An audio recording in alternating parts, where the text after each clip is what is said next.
Hi dear students, चलिए start करते हैं आज की नई class special Uttar Pradesh police constable भर्ती 2023 के लिए।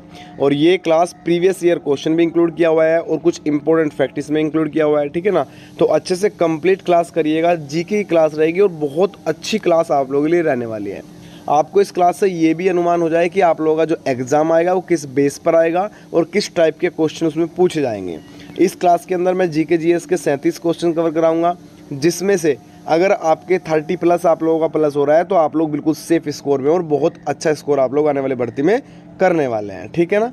तो स्टार्ट करते हैं। बाकी जिस बच्चे को अभी तक नोट्स वगैरह नहीं मिला है, मेरे पास GK GS, history, polity, geography, current affair, UP GK, economics वगैरह कंप्लीट नोट्स आप लोगों को जीके का Telegram group Manish GS academy के अंदर दिया हुआ है।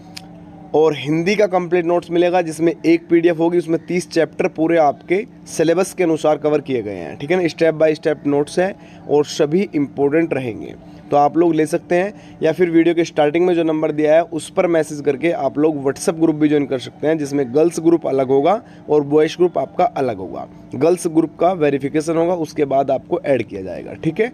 चलिए फिर फर्स्ट क्वेश्चन में आपसे पूछ रहा है, निम्नलिखित में से कौन सी नदी यमुना नदी की सहायक नदी नहीं है। अब देखिए, सहायक नदी जरूर करनी पड़ेगी, क्योंकि सहायक नदियों से संबंधित एक क्वेश्चन 100% प्रत्येक शिफ्ट के अंदर 2018, 2019, 2020 की परीक्षाओं में आया हुआ है, ठीक है। तो राइट आंसर आपका क्वेश्चन नंबर 2 में हो जाए, कल्याणी नदी यमुना नदी की सहायक नदी नहीं है। केन नदी है, बिल्कुल है। चंबल है, बिल्कुल है। बेतवा है, बिल्कुल है, लेकिन कल्याणी नदी नहीं है, ठीक है ना। राइट आंसर आपका ऑप्शन डी हो जाएगा। मैं आपको ये क्लास केवल और केवल प्रैक्टिस तौर पर करा रहा हूँ, आपको दिखाना चाह रहा हूँ, बताना चाह रहा हूँ कि आप लोग कितना आप लोगों की प्रैक्टिस है या कितना आप लोगों ने अभी तक पढ़ा हुआ है, ठीक है। तो इसी के अनुसार आप लोग पढ़ेंगे, इस टाइप के ही क्वेश्चन बनते हैं, इससे डीपली बिल्कुल भी नहीं बनेंगे आप लोग एग्जाम।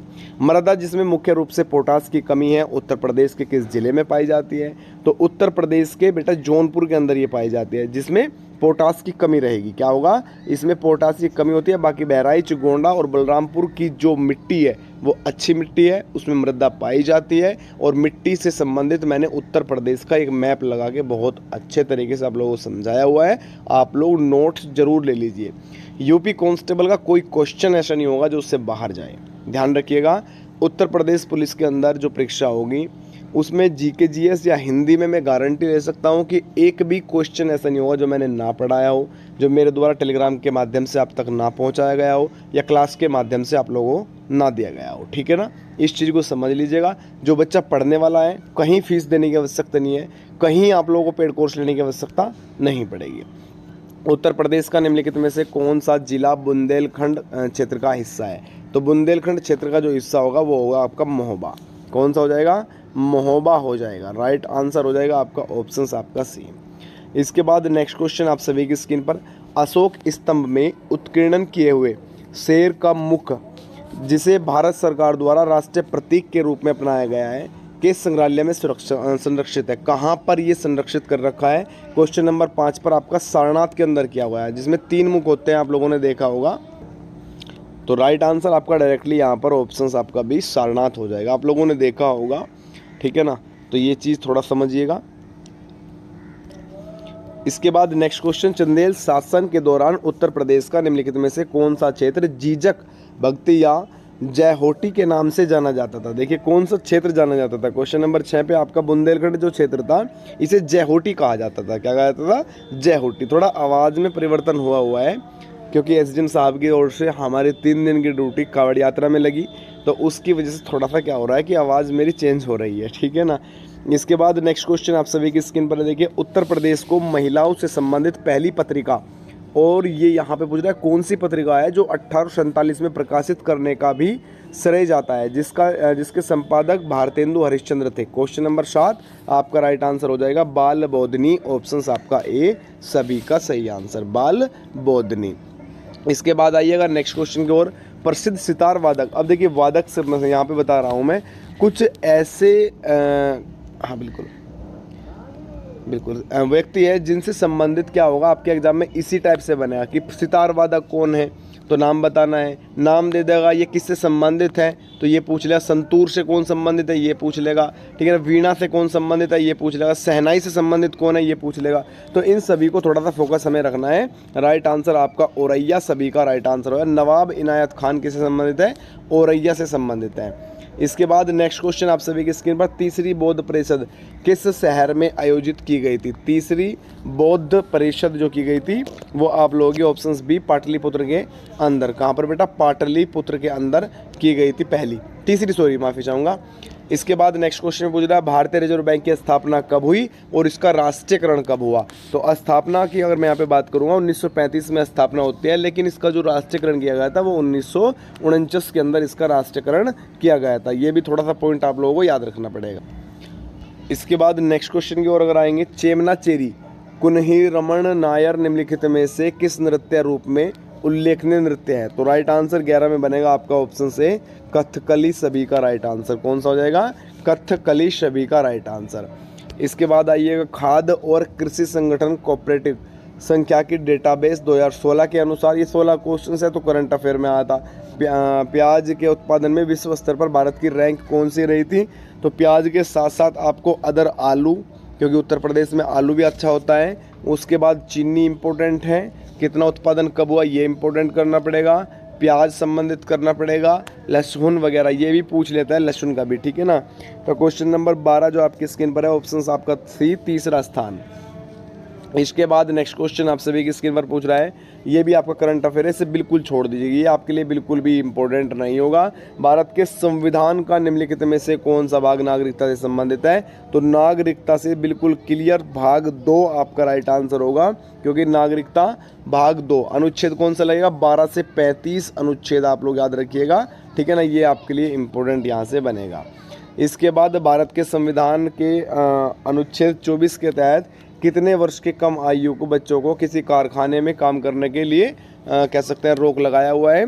तो क्वेश्चन नंबर 15 पर राइट आंसर हो जाएगा 14 वर्ष का। बेटा 14 वर्ष से कम आयु का कोई बच्चा किसी भी प्रकार के कारखाने, किसी प्रकार के मशीनरी क्षेत्र में कार्य करने योग्य नहीं है, इस पर एक प्रतिबंध लगाया गया है, ठीक है। इसके बाद आइएगा नेक्स्ट क्वेश्चन बाबू, आप सभी की स्क्रीन पर देखिए ये रहा। इसमें पूछा है भारत के संविधान का निम्नलिखित में से कौन सा अनुच्छेद राष्ट्रपति के चुनाव की प्रक्रिया से संबंधित है?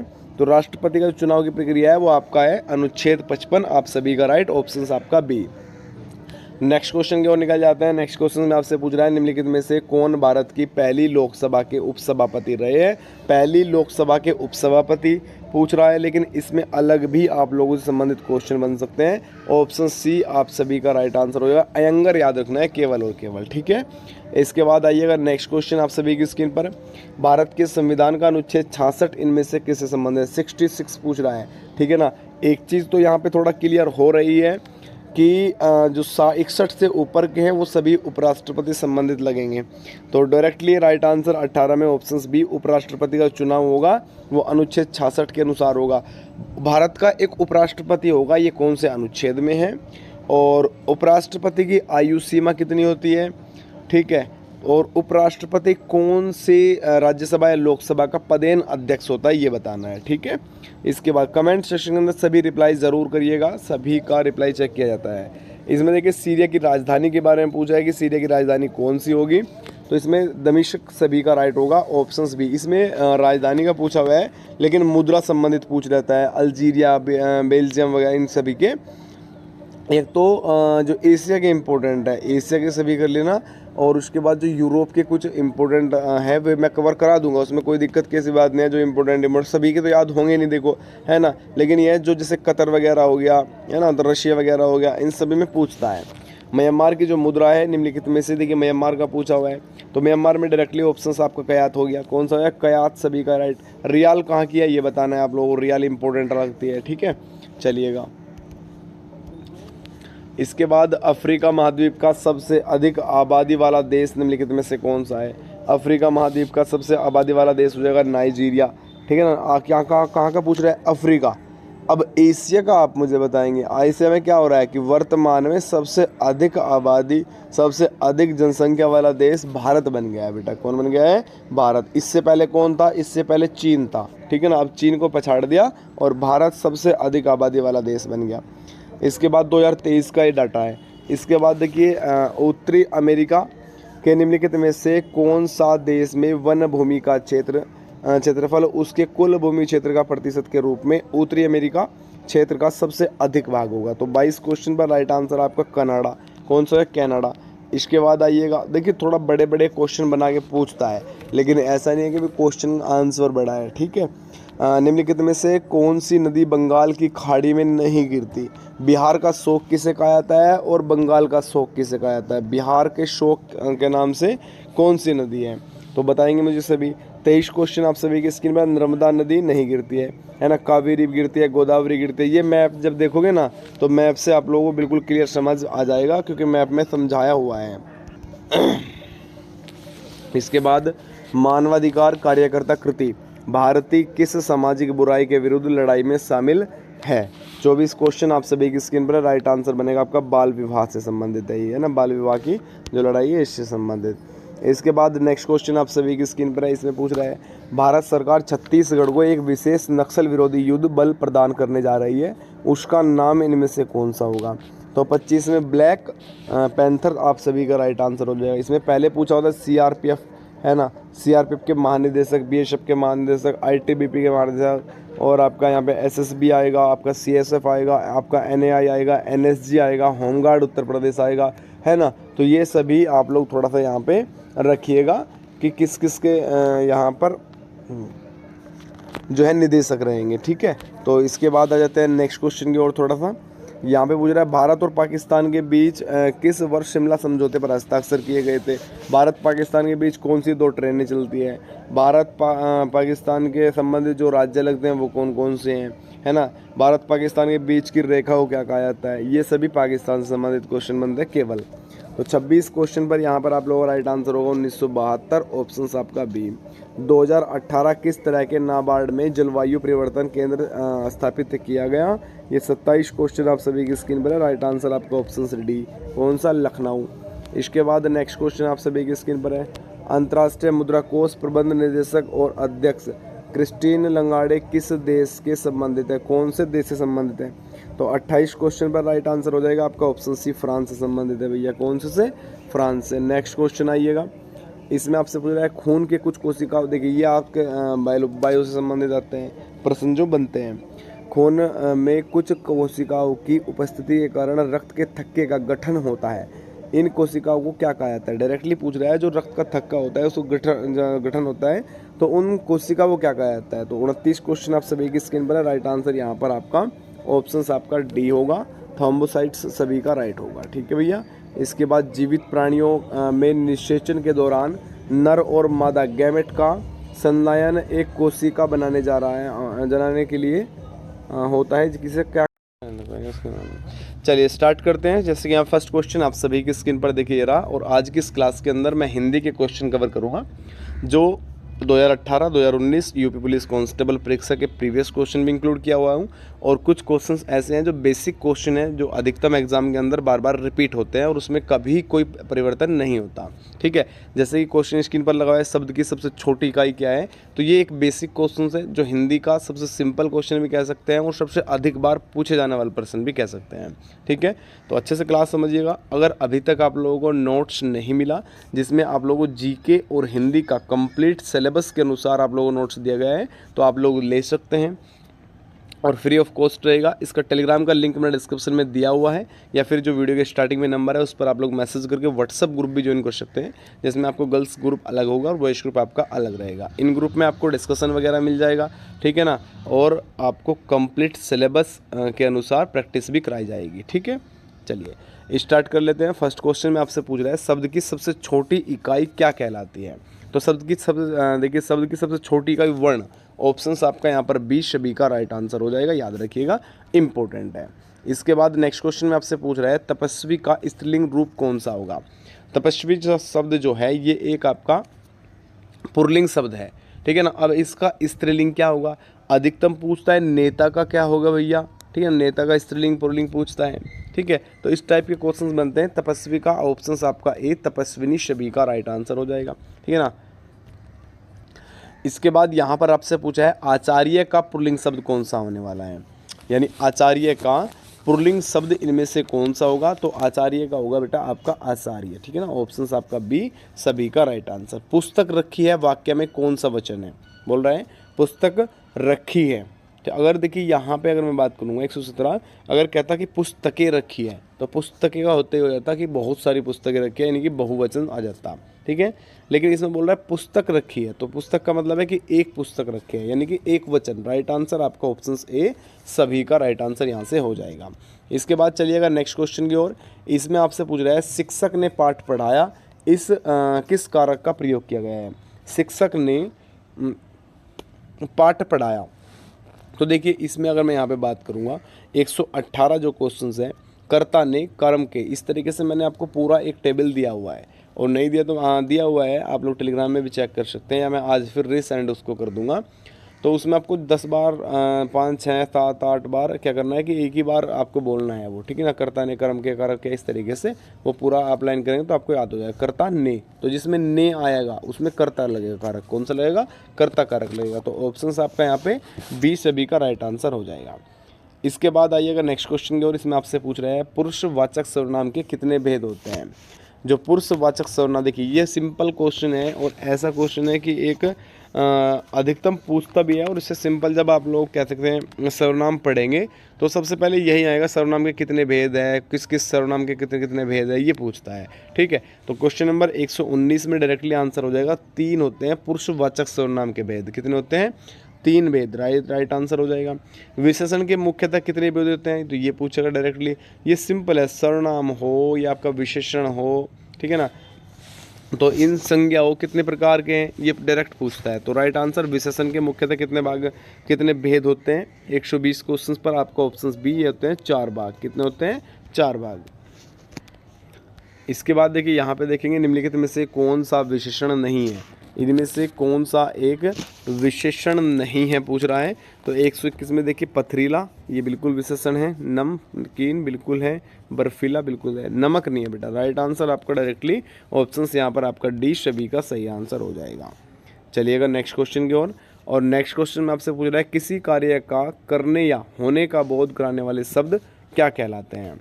तो 122 जब आप लोग हिंदी का PDF पढ़ेंगे तो प्रत्येक चैप्टर में सबसे पहले उसकी पूरी परिभाषा दी हुई है, ठीक है ना। तो उस परिभाषा को पढ़ना अनिवार्य है, और उसी से डायरेक्टली क्वेश्चन भी आपके बन रहे हैं। तो 122 में ऑप्शन आपका सी क्रिया सभी का राइट आंसर हो जाएगा। कौन सा हो जाएगा, क्रिया, ऑप्शन आपका सी। चलिएगा नेक्स्ट क्वेश्चन आप सभी की स्क्रीन पर। इसमें आपसे पूछ रहा है निम्न में से क्या काल कहलाता है।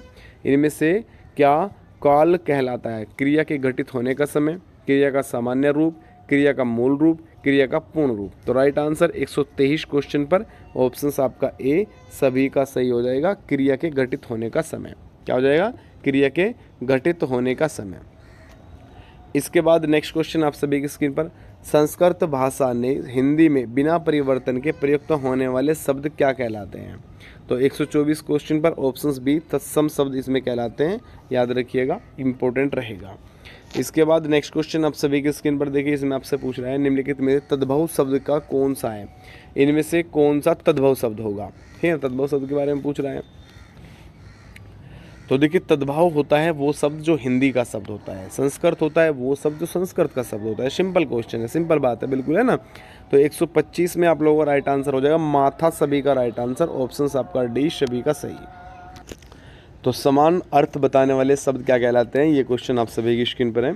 तो समान अर्थ यानी कि कह सकते हैं, देखिए आप लोग यहाँ पे पानी है, ठीक है ना, तो पानी के बाद आप लोग यहाँ पे जल हो जाएगा, ठीक है ना, नीर हो जाएगा। तो ये क्या रहेंगे, ये एक समान शब्द है, ठीक है ना। इसका मतलब भी वही है और इसका मतलब भी वही है और इसका मतलब भी वही है। तो क्या हो जाएंगे, राइट आंसर प्रियवाची, ऑप्शन आपका यहाँ पर सी सभी का राइट। आग्रज का सही विलोम शब्द क्या होगा। आग्रज का क्या होता है, कह सकते हैं यहाँ पर देखिए 27 क्वेश्चन जो आप सभी की स्क्रीन पर है, इसका सही विलोम शब्द पूछ रहा है। अधिकतम पूछता है कि अग्रज का मतलब क्या होता है, या अग्रज इनमें से कौन सा होगा, ठीक है ना, यानी आगे वाला अग्रज। तो राइट आंसर यहाँ पर हो जाएगा छोटा। तो ऑप्शन आपका सी सभी 27 में सॉरी यहाँ पे आपका ए राइट आंसर हो, अनुज होगा, है ना, अग्रज का अनुज होगा, बिल्कुल। ऑप्शन आपका ए सभी का राइट आंसर होगा, आपका सी नहीं। इसके बाद धन का मतलब क्या होता है, अर्थ होगा, कोश होगा, स्वार्थ होगा या अंक होगा। तो धन का जो अर्थ होगा वो आप लोगों का यहाँ पे ऑप्शन आपका बी सभी का राइट। इसके बाद नेक्स्ट क्वेश्चन आप सभी की स्क्रीन पर। अपने जीवन पर स्वयं लिखी कथा वाक्यांश के लिए एक शब्द बता दीजिए। तो आत्मकथा क्या हो जाएगा, ऑप्शन आपका यहाँ पर डी। ठीक है ना, अपने जीवन पर लिखी गई का मतलब होता है कि अपने ही ऊपर अपने जीवन काल को पूरा लिखना, उसे कहा जाता है आत्मकथा, यानी अपने आप अपनी ही लिखी गई कथा। तो ऑप्शन आपका यहाँ पे डी सभी का राइट आंसर हो जाएगा। इसके बाद नेक्स्ट अन्न अन्य। अब देखिए अन्न आपका अलग दिया हुआ है, अन्य आपका अलग। युग्म का सही अर्थ भेद का चयन करना है। अन्न का मतलब होता है अनाज, ठीक है ना, और भैया अन्य का मतलब होता है दूसरा। तो राइट आंसर निकलेगा ऑप्शन आपका ए।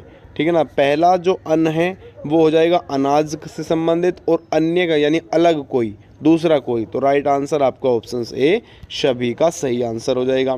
निर्गुण शब्द में उपसर्ग कौन सा होगा, निर्गुण शब्द में कौन सा उपसर्ग होगा। 131 क्वेश्चन मोस्ट इंपोर्टेंट, ऑप्शन आपका सी निर सभी का राइट होगा, निर है ना, याद रखिएगा, निर्गुण में निर। इसके बाद खिलौना शब्द में मूल शब्द क्या होगा, खिलौने का मूल शब्द। तो 132 में राइट आंसर हो जाएगा आप लोगों का खेल, खेल से संबंधित है, मनोरंजन से संबंधित है ना, तो ये चीज़ समझेगा। स्वर संधि में किसका मेल होता है, तो स्वर संधि की अगर यहाँ पे बात कर रहे हैं 133 पे, स्वर संधि में होता है स्वरों का मेल। किसका होता है, स्वर का मेल होगा, उसे ही तो कहा जाएगा स्वर संधि, समझे ना। चलिए इसके बाद यहाँ पे आपसे पूछ रहा है उन्होंने कहाँ जाना है, वाक्य में किस प्रकार की अशुद्धि है, उन्होंने कहाँ जाना है।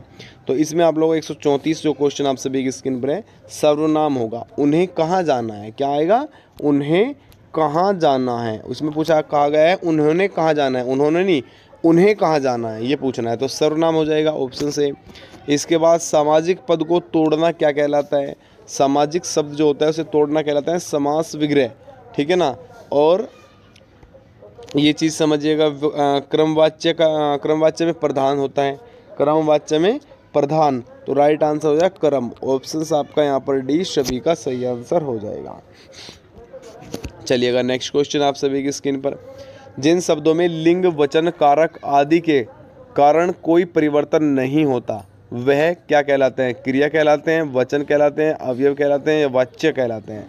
तो 137 में अवयव कहलाते हैं। क्या बोल रहे हैं, जिन शब्दों में लिंग वचन कारक आदि के कारण कोई भी परिवर्तन नहीं होता, तो अवयव कहलाएगा। राइट आंसर आपका यहाँ पर ऑप्शन आपका सी सभी का। इसके बाद देखिए प्रश्नवाचक चिन्ह दिया हुआ है और इसमें पूछ रहा है कि इस विराम चिन्ह का नाम क्या है। तो जब जहाँ भी ये मिल जाए ये समझना कि वो प्रश्न पूछ रहा है, वो क्वेश्चन कर रहा है आप लोगों से, है ना। जैसे कि कह सकते हैं कि पूरा क्वेश्चन दे करके लास्ट में ये अगर आप लोगों को विराम चिन्ह लगेगा तो समझ जाना कि क्वेश्चन की बात कर रहा है। राम कहाँ गया है, लास्ट में मिलेगा राम कहाँ गया है ना, तो लास्ट में ये वाला चिन्ह मिलेगा, तो ये समझ जाना कि विराम आपका प्रश्नवाचक है। सही आंसर आपका ऑप्शन भी अधिकतम पूर्ण विराम, अर्धविराम और आपका कोष्टक वगैरह तो कभी इतना पूछा नहीं, लेकिन ये इंपॉर्टेंट है जो आप लोग सबसे ज़्यादा क्या होता है कि पूर्ण विराम में आएगा। पूर्ण विराम कैसे होगा जी ये पूछ रहा है, अर्धविराम कैसे होगा जी ये पूछ रहा है, तो ये चीज़ें पूछता है। चलिए इसके बाद मुहावरे अपना सामान्य अर्थ देकर अर्थ प्रकट करते हैं, विशेष से विपरीत असामान्य पर्याय, तो ये करते हैं विशेष्य। मुहावरे क्या करते हैं, अपना सामान्य अर्थ देकर एक विशेष अर्थ प्रकट करते हैं, ठीक है ना, तो ये चीज़ इंपॉर्टेंट। इसके बाद आइएगा नेक्स्ट क्वेश्चन की ओर, एक पंथ दो काज लोकोक्ति का अर्थ इनमें से क्या होगा। एक पंथ एक जगह पर जा रहे हैं, समझो कि आप लोग किसी इस यहाँ पे जाना है, ठीक है ना, एक बंदा यहाँ से आएगा, एक बंदा यहाँ से आएगा, रोड ये है, तो यानी कि कह सकते कि यहाँ से आते ही ऐसे सामान दे दे कि आप पहुँचा दो, तो कह सकते हैं क्या होगा, यहाँ पर आप लोगों का डायरेक्टली राइट आंसर हो जाएगा ऑप्शन आपका ए। क्या हो जाएगा, ऑप्शंस आपका यहाँ पर ए सभी का राइट आंसर, सॉरी ए नहीं होगा भैया, एक ही काम से दो लाभ, हाँ बिल्कुल आपका डी राइट आंसर होगा। कौन सा होगा, डी।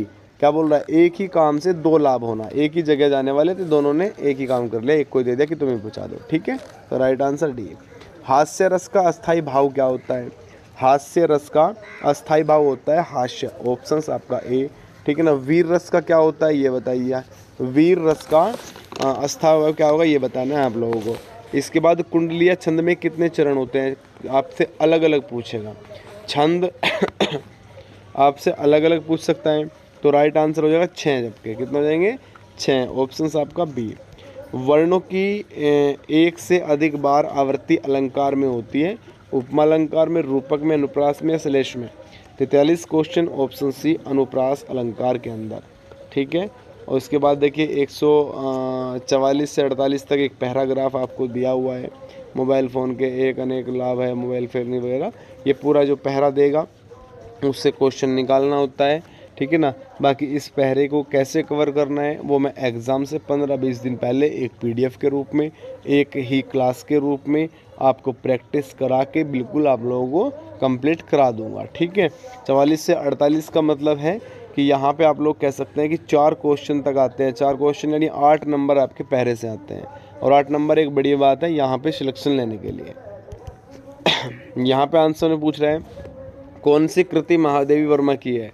ये 2 क्वेश्चन तो आपसे पूछेगा ही पूछेगा। उर्वशी सबसे ज़्यादा पूछा जाता है, बहुत बार पूछा जाता है, ठीक है ना। 149 क्वेश्चन जो आप सभी की स्क्रीन पर है, इसमें राइट आंसर हो जाएगा यहाँ पर आप लोगों का 149 ए सभी का राइट आंसर, निहारिका सभी का राइट। इसके बाद पूछेगा उर्वशी किसकी रचना है, ये सबसे ज़्यादा इम्पोर्टेंट है। उर्वशी याद रखिएगा, बहुत ज़्यादा इम्पोर्टेंट है ना। 150 में उर्वशी हो जाएगी रामधारी सिंह दिनकर की। ऑप्शंस आपका यहाँ पर डी सभी का सही आंसर, ठीक है ना। तो ये ज़्यादा इम्पोर्टेंट बनते हैं। बाकी अगर अभी तक आप लोगों को देखो नोट्स पढ़ना ज़रूरी है, क्योंकि जो भी टॉपिक से क्वेश्चन आ रहा है वो सभी मैंने इंक्लूड किया हुआ है, उससे बाहर कुछ भी नहीं जाएगा।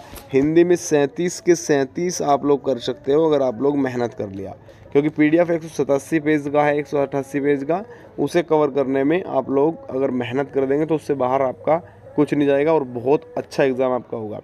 इसी प्रकार GK GS में आपका हिस्ट्री हो, पॉलिटी हो, ज्योग्राफी हो, इकोनॉमिक्स हो, ठीक है ना, UP GK हो, आपका करंट अफेयर हो, तो यही तो पूछेगा, इससे बाहर क्या पूछेगा भैया। तो ये पूरा कवर करा रखा है मैंने, ठीक है। तो अपना पूरा सिलेबस आप लोग ले सकते हैं। टेलीग्राम का लिंक डिस्क्रिप्शन में दिया हुआ है।